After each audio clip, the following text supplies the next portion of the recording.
শিৱ মন্দিৰৰ সন্মুখত আৱৰ্জনা পেলোৱাৰ বাবে ক্ষুব্ধ স্থানীয় ৰাইজ। বোকাজান মহকুমাৰ অন্তৰ্গত খটখটি আৰক্ষী থানাৰ সমীপৰ ৩৯ নং ৰাষ্ট্ৰীয় ঘাইপথৰ কাষতে থকা এটা শিৱ মন্দিৰৰ কাষত এখন ব্যৱসায়িক প্ৰতিষ্ঠানৰ পেলনীয়া জাবৰ-জোথৰ পেলোৱাক লৈ আজি সৃষ্টি হয় উত্তপ্ত পৰিস্থিতি। তথ্য অনুসৰি আজি কেইবাদিনো ধৰি হুছেইন আলী নামৰ স্বত্বাধিকাৰীগৰাকীয়ে নিশাৰ সুযোগ বুজি দোকানৰ যিসমূহ পেলনীয়া সামগ্ৰী মন্দিৰৰ কাষত পেলাই দিয়ে, যদিও কোনোৱে চিনাক্ত কৰিব পৰা নাছিল। কিন্তু আজি পুৱা প্ৰায় 4 মান বজাত তেনে কৰিবলৈ আহোঁতে মন্দিৰৰ পূজাৰীয়ে দেখা পাই তেনে নকৰিবলৈ কোৱাত পূজাৰীগৰাকীক বিভিন্ন ধৰণৰ অসভ্য গালি-গালাজ দিয়াৰ কথা পূজাৰীগৰাকীয়ে উল্লেখ কৰে। तो मैं मना किया कि कचरा मत फैलाओ भाई, किसी गड्ढा में डाल दो, ये ठीक नहीं है। मैं बार बार फेंकता हूँ तो ये बोलता है कि बिहार से आके दादागिरी करता है, हमारे धरती पे पंडित है तो साला पंडित के तरह रहो। कौन बोला? इसका आदमी जो है, कौन क्या नाम है पता नहीं इसका आदमी का। कब से बोल रहे हैं? कल सुबह की बात है। कल सुबह 4 बजे जब मैं मंदिर खोला तब की बात है। आप कौन सा मंदिर के पुजारी हो?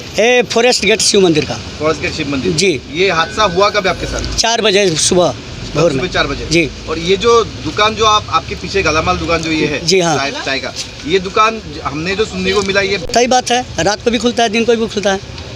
इस दुकान पे कभी भी कोई दुकान पर तो खैर मैं नहीं आता हूँ तो ये अंदाज़ा नहीं है हमको इसका। আজি স্থানীয় লোকসকলৰ লগতে মহিলা সমিতিৰ ফালৰ পৰা হুছেইন আলী নামৰ ব্যৱসায়ীজনৰ লগত ঘটনাৰ বুজ ল'বলৈ যাওঁতে ব্যৱসায়ীজনৰ পত্নীয়ে তেখেতসকলক গালি-গালাজ কৰাৰ লগতে প্ৰহাৰ কৰিবলৈ উদ্যত হয়। আপুনি কৈ দিয়ক কেনেকুৱা কৰিব লাগিব। ইলিগেল কাম আপুনি কৰে।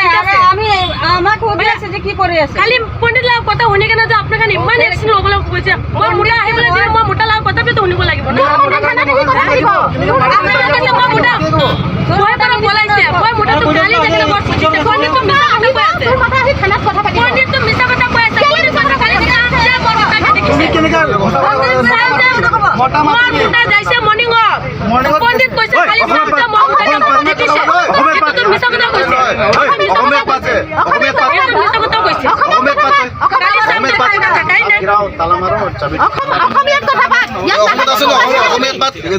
পৰৱৰ্তী সময়ত পৰিৱেশ শান্ত কৰি মহিলা সমিতিয়ে প্ৰতিষ্ঠানখনৰ পৰা অবৈধভাৱে মজুত কৰি থোৱা খুৰাসমূহ জব্দ কৰি প্ৰতিষ্ঠানখন বন্ধ কৰি দিয়া পৰিলক্ষিত হয় আৰু মহিলাগৰাকীক খটখটি আৰক্ষীক চমজাই দিয়া হয়।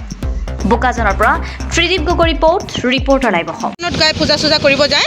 এইটো মোৰ লগৰ ছোৱালীজনীক কৈছে যে এনেকুৱা এটা মানে ঘটনা হৈছে, মন্দিৰৰ ওচৰত জাবৰ পেলাই।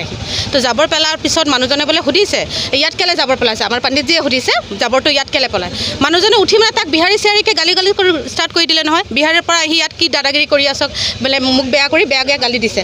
লাখতিও আছিলে হাতত। মানে পণ্ডিতজী তাৰ লগত যদি তৰ্ক বিতৰ্ক কৰিলে হয়, তাক মাৰিলেও হয়। তেতিয়া আমি কি কৰিছোঁ, ইয়াত আহিছোঁ। মই আৰু মোৰ লগৰ ছোৱালীজনী দুটা ইয়াত আহিছোঁ। থানাত আছিলোঁ আমি, থানাৰ পৰা ইয়াত আহিলোঁ।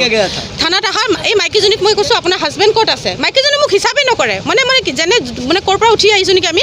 পিছত মই মিডিয়া ফোন কৰিলোঁ। মিডিয়া ফোন কৰাৰ পিছত চবে আহিলে। পিছত গম পালোঁ যে আমাৰ হিন্দু জাতিক লৈও গালি-গালাজ কৰি আছে। তেখেতে ইয়াত আহি বাহিৰৰ পৰা আহি আমাৰ হিন্দু জাতক টাৰ্গেট বনাই থৈছে নেকি। আমাৰ হিন্দু জাতক যে তেখেতে গালাগালি কৰি আছে, কেলৈ ইমান গালাগালি কৰি আছে আমাৰ হিন্দু জাতক। সেইকাৰণে মই তাক ভালকৈ সোধপোছ কৰি আছোঁ যে তোমালোকে ইয়াত আহি কি কৰি আছা। ৰাতভৰ যে তোমাৰ দোকানটো খোলা থাকে, তুমি চাহ বিক্ৰী কৰা নে কি বিক্ৰী কৰা। মোক একো নকৰে, মোৰ লগত দাদাগিৰি কৰি আছে। মোকে মানে মাৰিব পিটিব নেকি এনেকুৱা ব্যৱহাৰ কৰি আছে। তাৰ হাজবেণ্ডৰ লগত কথা পাতিছোঁ, কয় এইকেইটা একো হোৱা নাই। তাৰ হাজবেণ্ড মোক ফোন কৰি আছে, মই ৰিচিভ কৰা নাই ফোনটো। তাৰপিছত মই মানুহজনক কৈছোঁ ঠিক আছে, এনেকুৱা যদি হৈছে আপুনি থানাত বলক, নহ'লে আপুনি বাংলাদেশী হয় সেইকাৰণে ইয়াত আহি বদমাচি কৰি আছে আপোনালোকে। কয় নাই বোলে বদমাচি কৰা নাই, পাৰিলে মোকে মাৰে এনেকুৱা কৰি আছে মহিলাজনী। ইয়াত দোকানত পাইছোঁ, বস্তুকেইটা পাইছোঁ, এইকেইটা পাইছোঁ। ইলিগেল ৰাতভৰ যে দোকানটো খোলা থাকে, তেখেতে এইকেইটা বেছি থাকে, এই বস্তুকেইটা বেছি থাকে, একো চাহো নেবেচে।